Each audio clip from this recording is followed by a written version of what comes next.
Hi, I'm Joseph Rittenhouse. I'm still here in China. I wanted to share a little bit of a special day with you. This is not a normal day for me. A normal day for me involves waking up, going through some plans, reading a little bit. I kind of have a day that's already planned out about what I'm going to be studying, what I'm going to be doing. And today is a little bit of an unusual day. This topic is about biology and about hormones and about the differences between each of our brains and personalities. My body is not exactly like anyone else's body, and I've learned to recognize certain waves of emotions and hormones and feelings that I get and utilize them to my benefit. As I said, there's a normal state where I just wake up, I study, I take care of things that I need to take care of. That's the normal state. Then there's this second, more active thinking period of time that happens, and it only happens about once every 2 weeks. It's something I cannot control. It's just something that I can feel coming on. I don't fight it, I roll with it, I allow my body to be creative. It's a period of time where for about a day I'll just have all kinds of thoughts going in all directions, a period of creativity. I roll with it, I let my brain do what it wants to do, and I try to utilize this time to be creative and to write my ideas down. So today I was going to talk about that and share that with you. Then there's a third thing that happens even more infrequently. I would say it happens about once a month, and it's this feeling, a wave. It's this flush feeling where it happens for about 2 minutes, and you get this flush feeling of joy, of bliss. I'm aware that I'm there, that I'm here, and I'm present, but I feel aware of everything. That's another topic for another day, but today I was just going to talk about this special increased thought day. I woke up, I was going to listen to my podcast, I started to listen, it's about politics, it's about tariffs, and I'm like, oh, that's interesting. But then I noticed all these ideas started to come, and I recognize this, and I know that this is one of those days where I'm going to get all of these ideas, I'm going to become a little bit more imaginative, a little bit more creative, so I just roll with it. I canceled my original plans, which was going to be to learn about real estate financing, because I really need to learn more about that subject. And I said, wait a second, this is one of those special days, it happens about every 2 weeks, I'm going to roll with it. Let's go to the cafe, get the notebook out. Tomorrow I'll share the results with you, but on a typical day like this, what'll happen is I'll cover many different subjects, anything from social sciences to hard sciences to modern literature, classic literature. I'll watch music videos, and I'll just sit there and write down what comes to mind. I'll doodle, I'll draw diagrams, I will make bullet points, and it's a creative time. I'm gonna get to it right now. I'm gonna sit down for the next couple of hours. I'll probably go to bed pretty late, and I'll share with you the notes that I've taken tomorrow. And all of our bodies are different. I encourage you to study your body, to learn about the waves of emotion, the waves of awareness, the waves of thought that come and go with your own body. Your body has been developing for 10,000 years or more. Your body knows what it needs, when it needs it. It knows what it wants to do and when to do it. So listen to your body.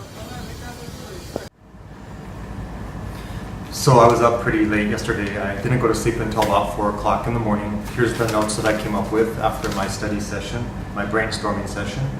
I didn't force myself to go to sleep. I didn't drink any more coffee or tea, but I was really excited to just keep taking notes. So I just kept taking notes until I kind of ran out of ideas and I just went to sleep. These were the first notes that I took during my brainstorming session, and they're even hard for me to read clearly and read quickly. So I rewrote everything just for this video so that I could pass that information on to you clearly. A lot of the notes that I were taking were related to Jeff Bezos, the creator of Amazon, a little bit about some stocks, a little bit about some ideas, some theories, and a little bit of a few different fields. So it wasn't just stuck to one field, such as real estate or business or economics. It was a little bit all over the place. Let me get right into it and show you what kinds of things that I was thinking about yesterday. I was watching a speech by Jeff Bezos, and he was talking about how the way Amazon grew was that internal systems, the internal way that they worked at Amazon, they later sold them and it became external systems. So I was thinking about myself and my own life, and I was thinking, what is there that I do by myself that later is something I could share with other people or develop, and it's something that I could give to other people? That's an idea. Is there some way that I could share the way that I study? Is there some way that I could share the way I make money? An interesting story he told was about how breweries that brew beer, that make beer, they used to have to create their own electricity.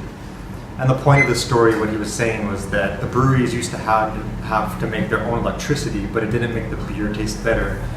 The point of this is to tell you that you don't have to do everything yourself.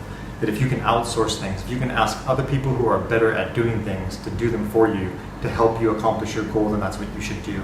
And this is very important. I found this in many areas of my life that have already worked. So I like this story. I remember this story about the breweries creating their own electricity, and about how you don't have to create your own electricity now. You can spend your energies doing other things. Going back to Amazon's infrastructure, he said they had enough internal infrastructure, enough users of internal infrastructure, that they started to put out their infrastructure, such as their servers, their memory, their software. That's an interesting way of growing, where you do something so well for yourself, you do something so well inside your own company that you're like, hey, wait a second, why don't we start selling this thing that we do to people outside? I thought that was a really interesting way of growing. I was thinking maybe I should make a video about imagination, because I find that I have a really strong imagination, and my imagination has kind of been like a driving force in everything I do, in the way I study, the way I travel, the way I research things, the way I look around on the internet for random things. Imagination is a subject that I would like to look into more later, so I wrote that down here. That's a topic for a future video. I also like game theory. I like turning everything into games. Later I am going to make a video about a game that I like to play called Age of Empires. And I noticed a connection between the way I play this game, it's a strategy game, and the way that I manage my money. I think that'll be an interesting video to talk about later. Some ideas for myself. I was thinking maybe I need to be cooperating with other professionals more, such as professionals in the education field or real estate field. Maybe I could do things like interviews or asking them questions, things like this, cooperating with other people on my videos. That's an idea for the future. Another note I was taking was that music, I have changed my thinking about music. I've noticed that music can be very powerful for the positive or for the negative. I noticed one day I was going to go make a video and I heard a song and the lyrics just really screwed me up. It affected me so much that I decided to not do the video that day.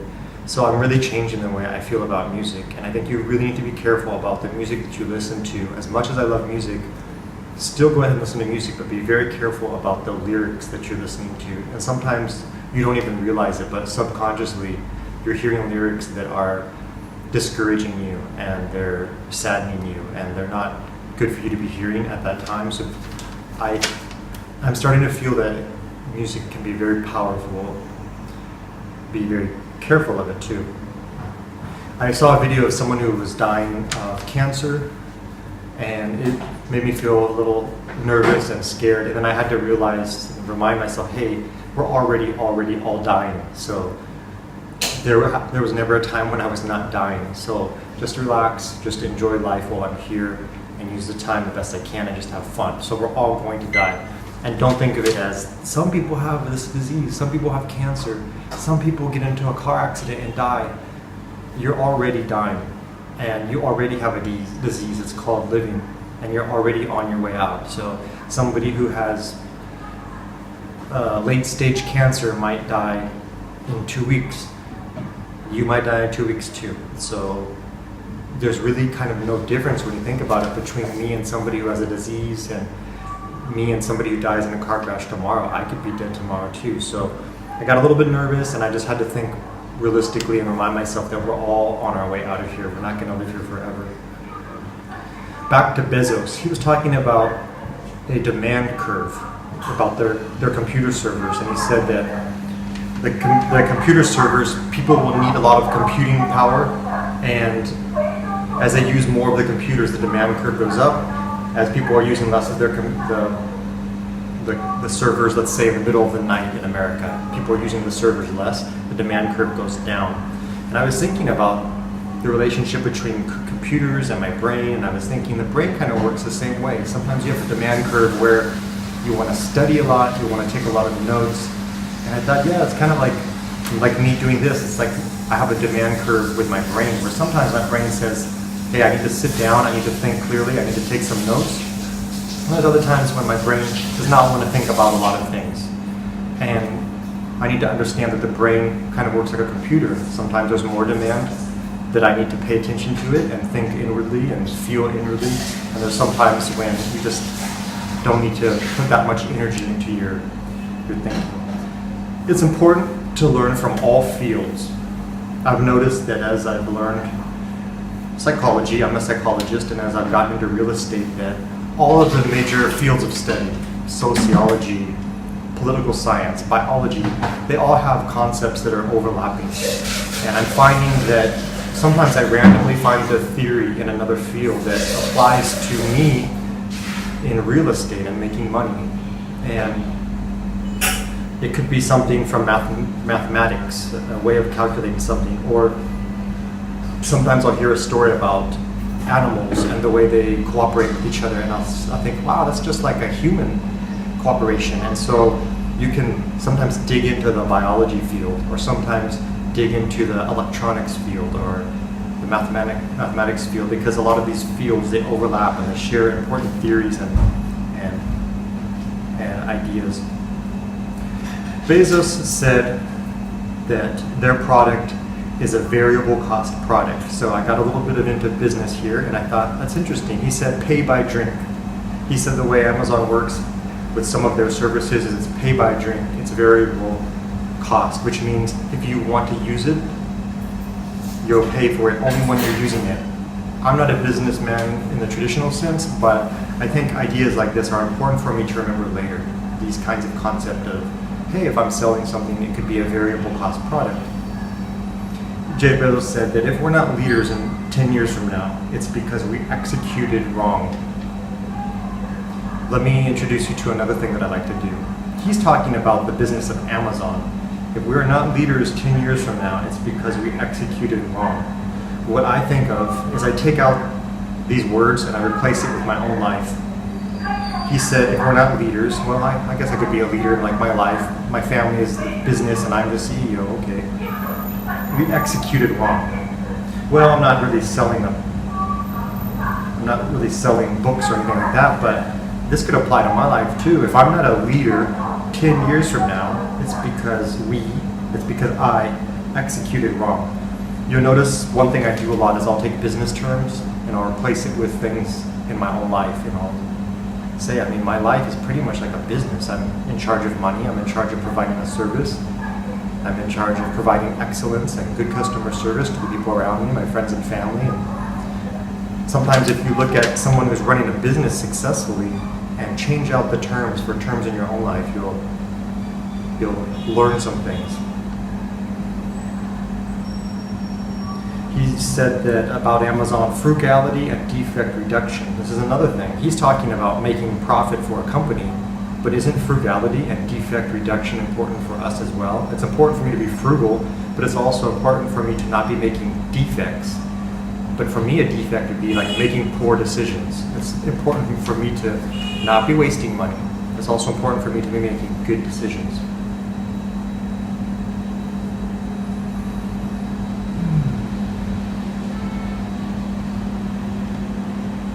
He said that they stay customer focused, not competitor focused at Amazon. This could be related to my life too. Let me remain customer focused. Well, who's my customer? It's my tenants and my properties. It's also, me, my family, my tenants. Don't be competitor focused. So instead of being worried about my neighbor and what they have or don't have, instead of worrying about what's on the television, what's on the television shows and the movies, why don't I just stay customer focused? That could apply to my life as well. Why don't I just stay focused on myself, on my family, on my tenants, and running my family business successfully? that would work in my own life as well, not just for Amazon. He had an interesting concept for Amazon. He said Amazon is in the memory and storage business, and you can stitch those resources together however you want. I never thought of that before. He's not really just a bookstore, he's really just providing resources, and he makes it easy for you to take those resources, create your own sort of business or create your own software the way you like to stitch it together. But that was an interesting business concept. He says that Amazon and using Amazon services will not be a winner takes all space. What he's talking about here is abundance and scarcity. So I like his attitude. He's saying that anyone who works with Amazon, it's going to be winner takes all. Amazon is going to benefit. The people who use Amazon services are going to benefit as well. And that's the way how I feel about life in general. That I want my life and the people around me, I want it to be a winner takes, not to be a winner takes all, but I want it to be a win-win for everyone who is my friend, everyone who's a partner with me, and everyone who's close to me. Wrapping it up here, I was learning a little bit from Peter Schiff, Schiff. I learned a new term. It's called a momentum stock. So I guess there's some stocks. I don't invest in stocks, by the way, but I wanted to learn about it. You should always be open-minded in learning about different subjects. He said stocks like Facebook and Netflix are momentum stocks. So I think that means that they lead the trend. And then I guess there's more stable stocks that are more consistent over time. But Facebook and Netflix are momentum stocks. They kind of lead the trend. Interesting. Peter Schiff was talking about the founding fathers. They warned us about political factions. I was learning a little bit about politics here and how money and businesses can be used to manipulate tariffs. I should say influence tariffs. They can influence how rules are created and how money flows and where it flows. Interesting. Peter Schiff said that I forgot what he was talking about, but he said this term, and I like it. It says, buy the rumor, sell the fact. Don't we do that a lot in our life? That's why I wrote this down. He said, buy the rumor, sell the fact. And this is a little saying he had, and I thought a lot of times in our life we buy the rumor of something, but we think we're getting that, but actually what we bought was the fact. It's kind of an interesting idea. Buy the rumor, sell the fact. So someone sells us something on a rumor. We think, if I buy this thing, if I get this thing, if I act this way, if I live my life this way, I'm going to get this thing. But we buy this product, we live this way, and then we find out the facts are differently. So sometimes people sell us a rumor, sell us a myth, and what we get is the fact. And the myth, the rumor, is not the same as the fact. So be careful you know what the facts are before you purchase something, before you live a certain way, before you act a certain way, before you think a certain way. He was talking about how if you were to buy something, say for example like Bitcoin, you should be purchasing it with your taxable money so that you can write it off. I never noticed this little detail right here, but if you're going to be purchasing things, use taxable money so that it can be written off. I need to look further into that, so this is a tax topic. Anytime you're going to invest in anything, use your taxable money from your work, so that if you lose it, you can deduct it. I think that's what he was saying. I need to look into that more. That's a good way of thinking about it. Don't invest in something. Don't purchase something with your pension money, I think, with money that's already in a retirement account, because I think you'll lose it and you won't get to deduct your losses. And that's about it. This final thing is kind of complex. He was talking about exchanging wages and labor, and that gets into the whole income tax, if it's necessary, not necessarily legal or not legal. I'm just going to end it right there, but this was a good note-taking session. I do these about every week or two, and my brain just decides to do it, and your brain might have little things like this. Just run with it. Pay attention to yourself. If your brain wants to study, drop everything. Get a pen and paper out and start taking notes. Your body is going to be giving you little signals, and I listen to my body. Sometimes it says, hey, no, we're not reading about real estate today. We're going to get the pen and paper out and we're going to brainstorm. That's just the way my brain works. From Jinhua, China. Good night.